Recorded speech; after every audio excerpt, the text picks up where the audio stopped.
บ้าเลขว่าซัดชื่อเรื่องของเพิ่นแม่นบ้าในได้ฟังกันลองเบิ่งดู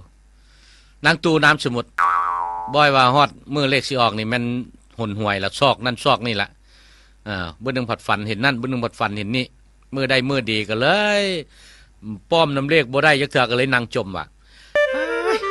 อ้ายชื่อเลขป้าใหญ่ผัดไปออกป้าน้อยชื่อเลขห้อยผัดไปออกเลขห่าน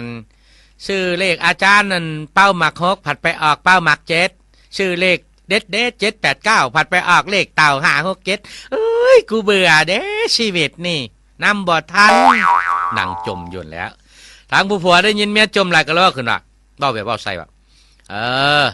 หันแหละเจ้าหัน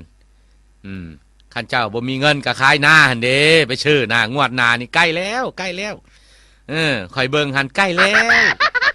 ทางเมียได้ยินสั่นแล้วว่าขึ้นนะอาชานบ่เฮ้ยใกล้แล้วบ่ใกล้อีเพียงละหันเฮ้ย